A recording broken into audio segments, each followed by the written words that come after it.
The Christian Union leadership selection process is very, very important. And how it is done, therefore, will be critical. Number one, the scriptures are clear. The Bible does not back anarchy.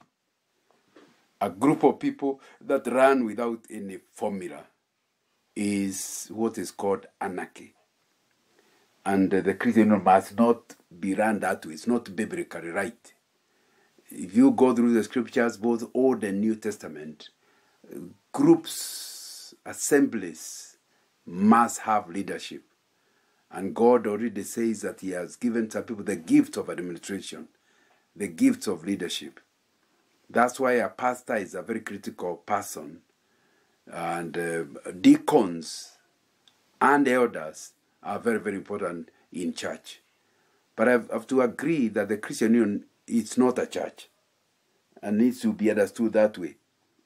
Like I said, the Christian Union is a union, it's a fellowship, not a church. Those people who are in the Christian Union belong to their churches.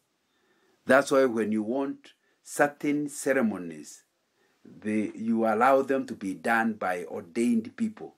That's why, for example, if you wanted to have Holy Communion in school, you allow a pastor, an ordained person, to do it, not the CU, because the Christian Union is not a church.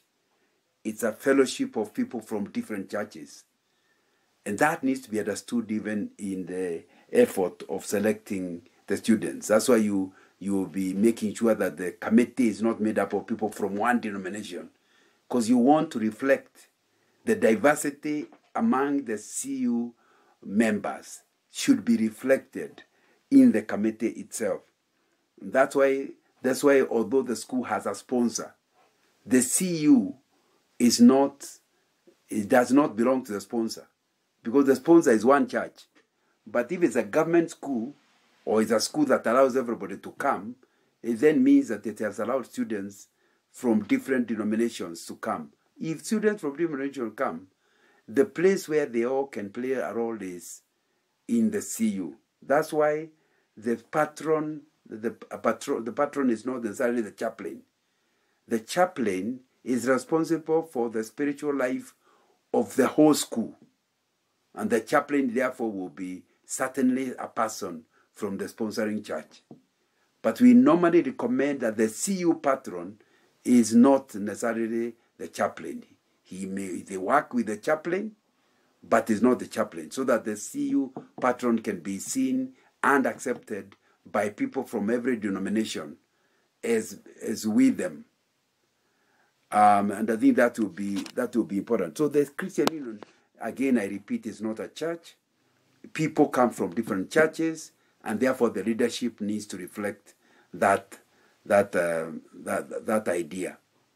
The danger of, for example, a sponsor deciding to take over the Christian Union, it will be a way of giving a right to the non-sponsor denomination students not to attend the CU.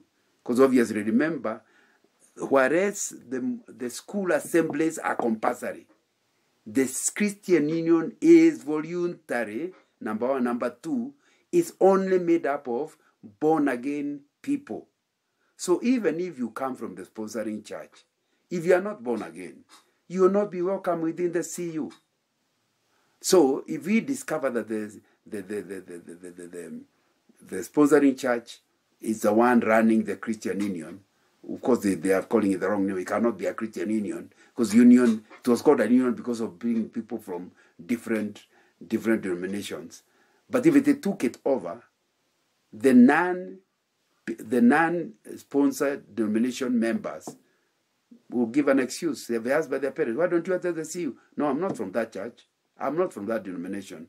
That's why a wise sponsoring church will not try to run the Christian Union, because a good Christian Union will be assisting even the students from the sponsoring church to become better Christians, to grow, to become mature future members of that church to grow in leadership so that they will end up being better leaders, elders, deacons of that sponsoring church. So it is in their interest.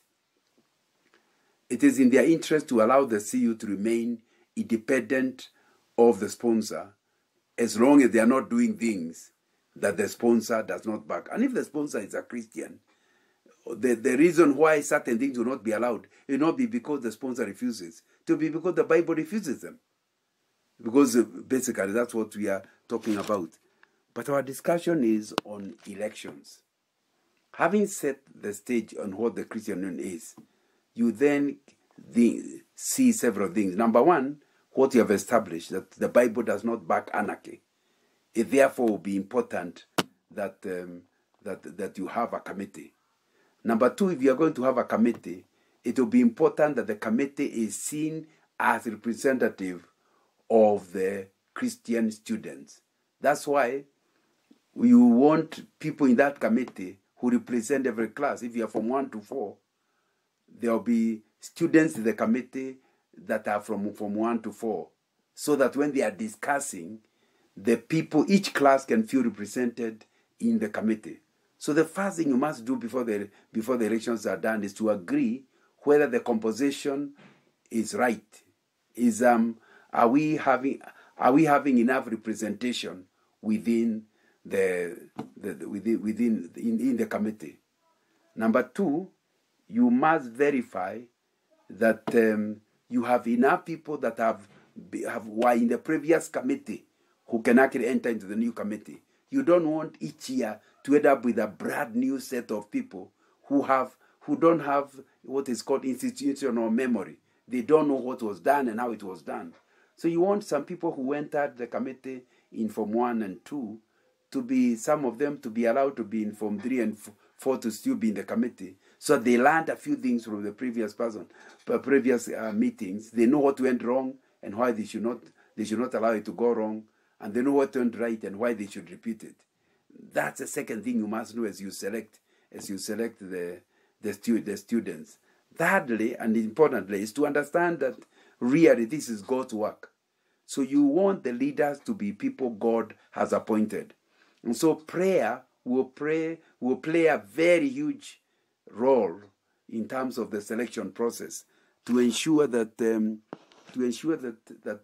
students understand it's not the kind of thing where you campaign to get into leadership.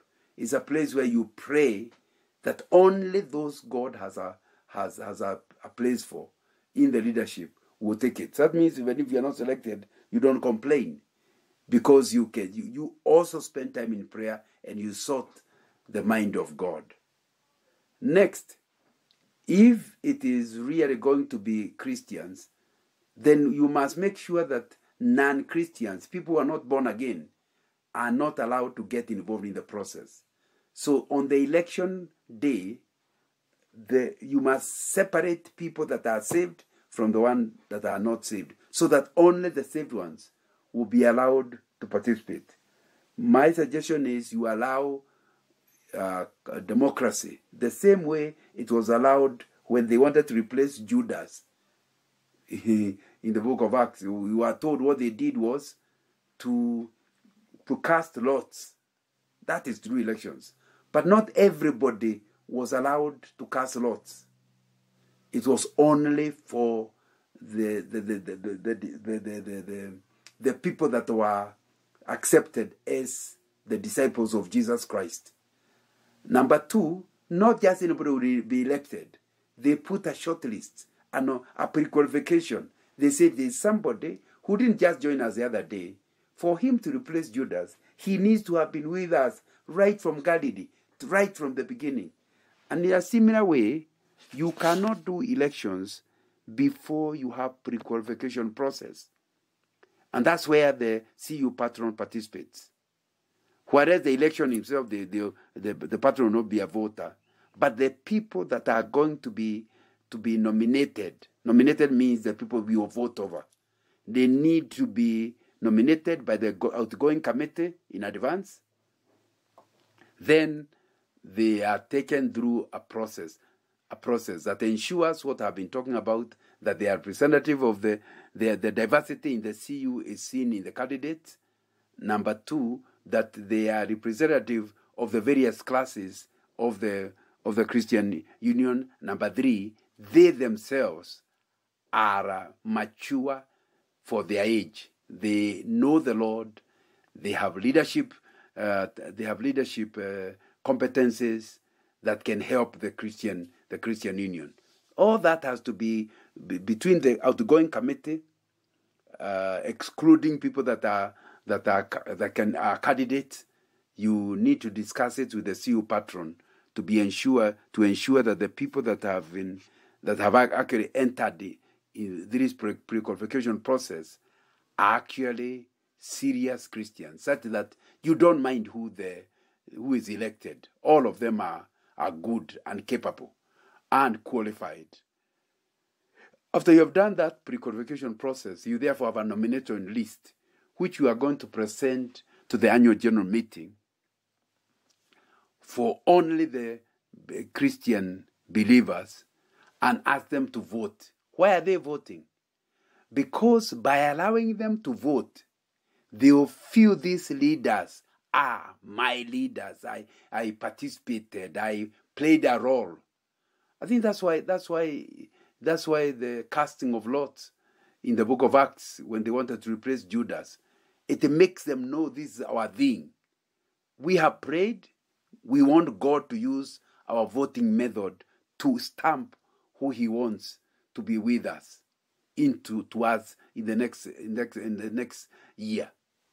And so since you are praying and you're involved, you believe God is involved, and God will use the electoral process to get. One of the things, of course, you must do is avoid any campaigns. And if somebody campaigns, if among the people who are nominated or candidates campaigns, they should be removed out of the list, because you don't want somebody to come just by popularity. You want them to come by competence, by a conviction from within that God has called them to this work. So canvassing and campaigning should be a part of the process, that in the pre-qualification process should be something that will make you be removed, whatever your other competencies, because your desire for leadership may be such that once you are in, you are likely to become a dictator. And that's something that we need to watch out. The desire for leadership, no problem. But desperation for leadership, that's a very bad sign for who you are likely to become in the future. And so, like I said, once that process has been followed, you now can allow the elections. My suggestion is you don't elect chairman, secretary. You just elect the new committee. Once the committee is elected, now you know the 6 or 7 people or whatever the number who are going in the committee. You now leave them to sit together and elect who their chairman is, their secretary is. Why is that a wise thing? Because again, you are being careful that popularity is not the only determinant of who becomes a leader. You want other things to be looked at. And so the patron, this is one of the meetings you cannot miss. Just like he's the returning officer in the election process, he also needs to be the one who is going to participate in the first committee meeting that's going to share offices, so that by the time he moves away from the center, he has helped them to establish themselves and have chairman, secretary, treasurer, and things like that, and share and then organize the first training for each one of the officers and how the committee will run. I think that's an important thing that you need to deal with. So if you are to run a good Christian Union, we must be careful how we put in the leadership of that committee. One of the things that must be agreed is term of office. If it's 1 year, it means you cannot insist on continuing beyond 1 year. It needs to be agreed how long are they going to be. If it's 1 year renewable, again, you know that it's 1 year, but the next one, again, you have to present yourself for voting because you are only voted in for 1 year. But you can be you can be presented again for another election. Thank you.